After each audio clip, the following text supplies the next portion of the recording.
El saludo fraterno en este 4 de mayo de 2017. Estamos jueves, prácticamente un día para cumplir un fin de semana más y gracias por acompañarnos siempre en la segunda emisión del informativo. Saludos también a todo el mundo en www.majestad.tv y a quienes están mediante la red social Facebook. Estamos como Majestad TV y estamos siendo transmitidos en vivo y en directo a esta hora, la segunda emisión del informativo. A continuación, los titulares.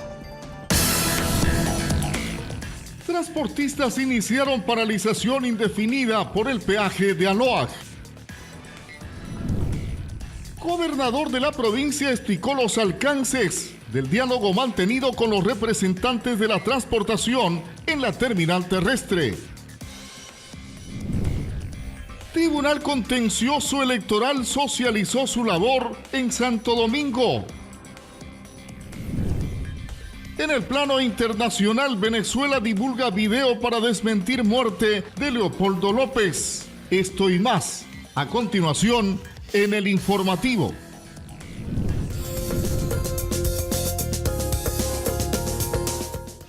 Transportistas iniciaron una paralización indefinida en el peaje de Aloag. Los representantes de la transportación del país anunciaron se estacionarán en los costados de la vía como medida ante el incumplimiento del acuerdo de rebaja a $1 del peaje de Pichincha. La medida inició a las 18 horas de ayer miércoles. No hay cumplimientos, no hay acuerdos, solo resoluciones que tomaron los transportistas anuncian que la falta de cumplimiento de la palabra y papel firmado hacen que ellos tomen esta medida. Así pierdan, pues la paralización es una realidad. No podemos en este momento, bajo ninguna circunstancia, asumir ningún valor adicional que incremente nuestros costos de operación. Por eso es que este llamado es para pronunciarnos y pedirle al Ministerio de Transporte nuevamente, pedirles a los GATS que cumplan su compromiso y que en función del acta firmada el 25 de abril, de manera inmediata se restablezcan los valores que constan en el acta. De no ser así, el día de hoy, las federaciones de transporte terrestre hemos decidido tomar como medida usar lo que la Constitución nos permite. Un derecho a la resistencia que empezará a partir del día de hoy, 3 de mayo, a las 6 de la tarde. La decisión fue unánime. Ellos hablan en el mismo idioma y esta vez no se refieren solo al peaje de Aloag, sino a los que se pretenden implementar en todas las vías del país. Que no sea el que está especificado en el acta que han firmado los dos prefectos y en la fecha que nosotros leemos en el documento. No lo hemos presionado. Las propias prefecturas, el Ministerio de Transporte en reuniones entre ellos mismos han puesto la fecha de que se iba a regular esta tarifa. Por lo tanto, al faltar una palabra, el cumplimiento de un documento oficial, nosotros nos resistiremos a ir a pagar un valor distinto al que el mismo ministerio nos ha dado. Estarán en los costados de la vía en señal de protesta hasta que tomen soluciones las autoridades, pero definitivas, pero sobre todo serias. Por lo tanto, los buses, los camiones se pondrán al margen de la vía, en la vía, porque no vamos a pagar un centavo más. ¿Cómo es posible que a la transportación la traten como que no sirve su opinión? Aquí los dos presidentes de las organizaciones de transporte, las más grandes del país, ya han manifestado. A la hora tal, nosotros vamos a poner al margen de la carretera nuestros vehículos. Nuestra función, ni un centavo más de lo que se pagaba. No vamos a hacernos engañar de nadie. La medida es indefinida, pues tras varios diálogos ahora solo esperan soluciones. Caso contrario, no saldrán de la vía como medida pacífica. Con imágenes de Olger Muñoz, Diego Aparicio, El Informativo. Doctor Líder Olaya, quien es gobernador de Santo Domingo de los Áchilas, explicó los resultados de la reunión que mantuvo con los dirigentes de los transportistas la noche de ayer, luego de que estos bloquearon las calles adyacentes al terminal terrestre interprovincial como parte de la medida de protesta contra el peaje. El representante del Ejecutivo estuvo esta mañana en el segmento Diálogos del Informativo. Más información a continuación. Efectivamente, ayer en diálogo con el señor Víctor Manuel Quirola, alcalde de la ciudad, el doctor Ekel Vega, gerente de la empresa pública de transporte, asumimos conocimiento de que la terminal había sido tomada por los transportistas, en lo fundamental por la Unión de Cooperativas de Transporte Público de Personas de Santo Domingo. Ellos buscaban a través de esa medida generar un proceso de solidaridad y de presión sobre el tema del incumplimiento de lo que usted ha manifestado del acta por parte del gobierno de Pichincha. Nosotros acudimos conjuntamente con el coronel Raza, que es el comandante de la subzona Santo Domingo, la doctora Tania Mendoza, intendente, Anita Caicedo, jefa política, Rodrigo García de la Secretaría de la Política, y nos instalamos junto a Ekel Vega y a los dirigentes para conversar. Luego de los diálogos correspondientes, los transportistas finalmente cedieron a retirar la medida, procedieron a retirar las unidades que habían sido apostadas en las distintas entradas de la terminal, e inmediatamente se rehabilitaron los servicios. En el mismo tema, la asesora de la prefectura, ingeniera Mayra Uribe, en el segmento Diálogos del Informativo, explicó en qué consiste el fideicomiso entre el GAP de Pichincha y la empresa Hidalgo e Hidalgo, explicando además de dónde nace la deuda del gobierno autónomo descentralizado de Santo Domingo de los Áchilas. El fideicomiso es una figura legal donde existe una empresa que es la fiduciaria, que es la que administra los fondos, donde yo, en ese entonces, gobierno provincial de Pichincha, comprometo mi patrimonio. Yo comprometo mi patrimonio para pagarse la obra, el mantenimiento, los servicios. Y dentro de eso, aparte que yo digo, mi patrimonio, que es el tema del peaje, lo comprometo para que se pague obra, mantenimiento, servicio. Adicional a ello, existe un porcentaje, que es del 7%, para que me lo devuelvan, como decir. Cuando se discutió el acuerdo primero, que para bajar $1 en Aloa y $1 en Santo Domingo, y se habló de la reforma del fideicomiso, era porque Santo Domingo, tomando en consideración y pensando en el usuario, asume una deuda, asume un pasivo, a fin de que logren bajar a $1. Entonces dice Santo Domingo, de la recaudación actual, del dólar actual, vamos a asumir un pasivo de una deuda. La deuda es $18 millones. Santo Domingo asume el 28% de eso. Quiere decir $5 millones. Tribunal Contencioso Electoral rindió cuentas en Santo Domingo. Más del 90% de las causas ingresadas fueron resultados, pues en este caso, del 2016, atendiendo la demanda de las organizaciones políticas antes y después del proceso electoral. El Tribunal Contencioso Electoral del Ecuador solo actúa cuando se presentan denuncias. Así lo explicó Arturo Cabrera, quien es el juez del Tribunal Contencioso Electoral, quien rindió cuentas de la labor realizada en el 2016. El 97% de las denuncias fueron, en este caso, pues resueltas por el tribunal en uso de un total de 83 denuncias presentadas por organizaciones políticas a nivel nacional. En cambio, el Tribunal Contencioso Electoral socializó sus funciones. 2 socializaciones fueron realizadas, una de ellas antes de la rendición de cuentas por el intermedio del presidente del tribunal, doctor Patricio Vaca, quien estuvo acompañado de funcionarios del CNE en la provincia. Vamos a hacer una segunda socialización de atribuciones y competencias del tribunal en el Sindicato de Choferes de Santo Domingo. Por lo tanto, para nosotros es un verdadero placer poder hacerle conocer a la ciudadanía cuáles son nuestras funciones, cuáles son nuestras competencias y sobre todo poder escuchar de la ciudadanía cuáles serían las aspiraciones respecto al conocimiento que quisiera tener con respecto a la actuación que cumple el Tribunal Contencioso Electoral en los procesos electorales. Partiendo siempre del hecho de que la justicia electoral no hace otra cosa más que garantizar los procesos democráticos. Y aquí, en esta hermosa provincia y en esta bella ciudad, tuvimos nosotros un caso muy particular que lo pueden confirmar tanto la delegación como la Junta en una reclamación que hicieron los candidatos de la alianza Creo Suma Alianza Sáchila cuando solicitaron a través del doctor Miguel Ángel Moreta Pánchez y su procurador común, solicitaron el reconteo de 104 paquetes electorales.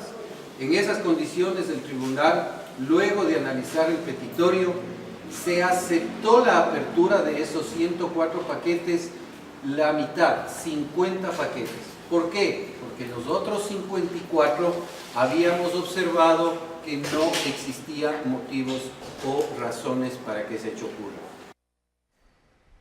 Vamos a referirnos a otros temas. El economista Franco Román, quien es presidente de la Junta Electoral de la Casa de la Cultura Núcleo Santo Domingo de los Sáchilas, se refirió a las elecciones a realizarse el sábado 6 de mayo. Román estuvo en el segmento Diálogos del Informativo. Estamos finalizando este proceso electoral de la Casa de la Cultura con mucho éxito, gracias a Dios. Gracias a la colaboración decidida y cívica de los miembros de la Junta Provincial Electoral. Aspiramos que el día sábado, asistan todos en forma masiva para depositar su voto y tener nuestro próximo directorio en Santo Domingo para los próximos 4 años. Y yo considero que, gracias a Dios, gracias a un llamado personal que se ha hecho a los candidatos, a todas las listas, se ha llevado moderadamente esta campaña. No han habido mayores desagravios entre los candidatos y pues considero que se ha mantenido esa educación que siempre debe caracterizar a todos los miembros de la Casa de la Cultura, ¿sí? Entonces yo considero que hasta este momento pues es aceptable la participación. Nosotros tenemos que regirnos a un reglamento muy estricto y por más que hubiésemos querido que hubieran 5 o quizás más, pues tienen que cumplir con determinados requisitos. Y en este caso la lista 4 pues no pudo ser inscrita porque en el inicio mismo le adolecía de deficiencias en cuanto a presentación de documentos. Por eso la Junta Provincial Electoral pues definitivamente pues en segunda instancia decidió ratificarse en la descalificación. El registro civil por medio del ARCES de la zona 4 realizó 640 inscripciones en el mes de abril. Las agencias de Manta y Santo Domingo de los Sáchilas habrían realizado el mayor número de inscripciones alcanzados hasta ahora. Durante el pasado mes de abril, las agencias Registro Civil en establecimientos de salud, ARCES, correspondientes a la zona 4, realizaron un total de 640 inscripciones de nacimiento y defunción. Las ARCES se encuentran ubicadas en hospitales públicos de Portoviejo, Manta, Chone, El Carmen y Santo Domingo de los Sáchilas. Estas son las estadísticas. En la agencia de Portoviejo se realizaron 112 inscripciones ordinarias, 5 extraordinarias y 5 defunciones. En Manta, 123 ordinarias, 19 extraordinarias y 28 defunciones. En Chone, 76 ordinarias, 6 extraordinarias y 6 defunciones. En El Carmen, 58 ordinarias, 32 extraordinarias y 1 defunción. En Santo Domingo de los Sáchilas, 117 ordinarias, 49 extraordinarias y 3 defunciones. Las agencias de Portoviejo y Manta fueron las que más inscripciones realizaron en Manabí durante el mes anterior. Las ARCES realizan visitas diarias a las habitaciones donde se encuentran quienes ya tuvieron a sus hijos o están próximas al nacimiento de las criaturas. Con imágenes de Darío Entriago, Karen León, El Informativo. De regreso les contamos que denuncian lentitud en tramitaciones de documentos en el proceso de la judicatura. El abogado Joel Zuquilanda explica que les ponen muchas trabas para la aprobación y entrega de documentos. Medio día se tardan en entregar un documento que ya está listo. Son las palabras del profesional del derecho, que explica que sin pasar por el filtro del Consejo de la Judicatura no puede avanzar con su trabajo. Sin embargo, la atención no es ágil. pues uno para ir a retirar un simple documento que ya está realizado, se demora casi hasta un mediodía. Entonces, es el atraso que nos hacen estos señores servidores públicos, en este caso, pues, en los parámetros que se puede palpar día a día. Creo que eso debería mejorarse. La atención al público está demasiado abandonada, no hay la parte humana, simplemente se rigen a los parámetros de ellos, pero no ven la otra parte, que uno como profesional debería haber otro tipo de consideración, por algo se ha preparado. Indica que esto no se da solo en el momento de la entrega, sino también durante el proceso de aprobación. Ahora ni siquiera se le puede ver al juez, al señor juez. Tal vez si es amigo o les dan el número, cuando ellos tienen la amabilidad de contestar, contesten, cuando no. Entonces nos sentimos en este momento prácticamente desolados, abandonados. Tenemos que acudir y por obra de ellos cometen un error, tenemos que nosotros como profesionales solucionarlo y pedirles que ellos rectifiquen, que no debería ser así. Es por eso que pide se realicen cambios dentro de la institución, para que tanto abogados como ciudadanos puedan ser atendidos sin tantas trabas.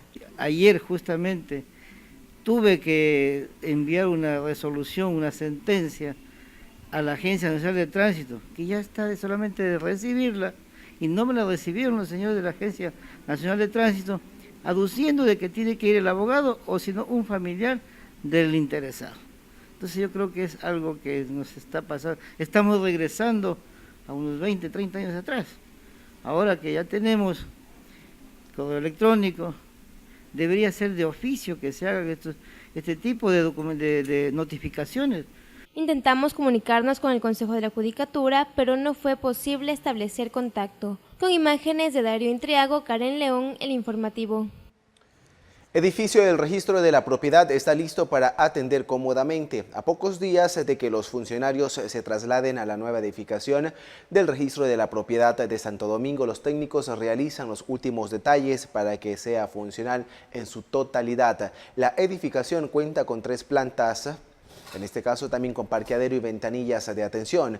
El lugar es amplio para una mejor atención al usuario con una sala de espera cómoda y pues se está para que en estos días ya pues puedan atender de manera eficiente. Este edificio está ubicado en Las Guadúas. Existe una ordenanza y se debe pues cumplir ejecutando lo referente a la tenencia de manejo también de mascotas en el cantón, según lo dio a conocer Norma Ludeña, quien es concejala de Santo Domingo. Esto en referencia a un caso específico que se presentó en estos días con un menor que fue atacado por un perro. Ludeña estuvo en el segmento Diálogos del Informativo. Nosotros presentamos esa propuesta de reforma, la cual está aprobada a este momento y que está en vigencia a través de la Unidad Municipal de Fauna Urbana en la Dirección de Saneamiento y Gestión Ambiental. Allí precisamente esta es el área competente para poderla aplicar y se lo está haciendo. Bueno, debemos decirle que esta ordenanza precisamente tuvo que ser reformada en función de la aparición, si se quiere, del COTAT, que de alguna manera dejó de lado ya la ley de régimen municipal, que fue la ley con la que nació en el 2010 la primera ordenanza de tenencia responsable de mascotas en el municipio. En ese caso, los padres han presentado una denuncia al gobierno municipal haciendo conocer de esta afectación al niño. Enseguida el técnico del gobierno municipal de fauna urbana, el doctor Pincay, salió a hacer la inspección y pudo pues obviamente constatar cómo se dieron las circunstancias para este ataque. Habló también con los dueños de esta mascota, que a simple vista y bajo la observación del doctor es una mascota totalmente doméstica, totalmente domesticada, no tiene ningún signo de violencia. Es una mascota que él llegó, entró, que la acarició, la topó y que totalmente mansita, como generalmente se suele decir. Es un animal que no genera daño. Entonces es una situación un poco inexplicable de por qué se presentó el ataque. Socavón en la urbanización de trabajadores municipales del sector Sueños de Bolívar sigue sin solución definitiva. El hueco aún sigue en el lugar sin tener arreglo por parte de la EDMAPA, empresa pública encargada de la reparación de la alcantarilla de Cajón, que colapsó hace más de un mes. Los vecinos temen enfermarse, ya que debido a las lluvias el agua se empoza en el lugar y no tiene por dónde evacuar. Hacen el llamado a las autoridades para que den solución definitiva y evitar mayores inconvenientes de los que ya tienen. Mucha atención, el presidente de la República confirmaría reformas en el Código de la Niñez y la Adolescencia. Mediante boletín de prensa, el colectivo Papás por Siempre informó que esta resolución se habría dado el pasado 20 de abril. Más información a continuación.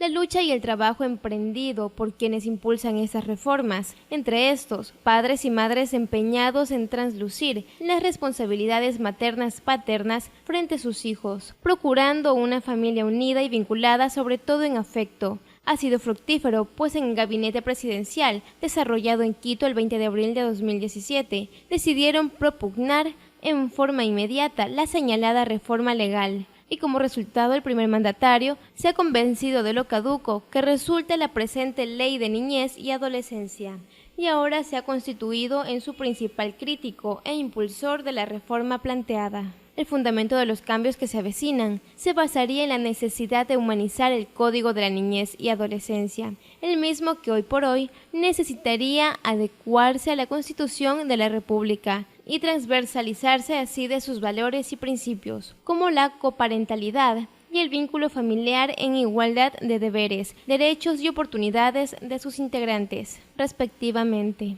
apuntando siempre a la dignidad de las personas y al deber de garantizar sin discriminación alguna el efecto goce de sus derechos, en particular la educación, salud y alimentación. Entre estas reformas se cuentan la aplicación material del principio constitucional de coparentalidad previsto en el artículo 69 de la Constitución de la República en los procesos judiciales, de tal forma que mayormente desarrollado en el Código de la Niñez y Adolescencia, la coparentalidad permite al juez de la materia fundar una decisión basada en la tenencia y o visita compartida de hijas e hijos a los progenitores de forma equitativa y proporcional.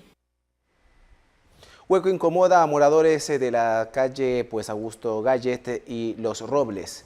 El oramen, que al parecer se formó por el desgaste de una tubería, lleva ya varios meses sin reparación. Los habitantes de ese sector han colocado un palo para que los conductores y peatones eviten caer en el mismo. Esto en seña de precaución, debido a que esto podría causar lesiones, daños materiales y el aumento en el tamaño de este hueco. El llamado a las autoridades del cantón.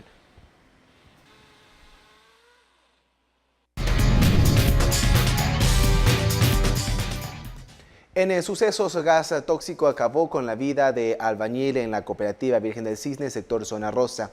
El infortunado ingresó a limpiar una cisterna y aparentemente falleció por inhalar gas tóxico que emanaron unas cañas que estaban guardadas en el lugar.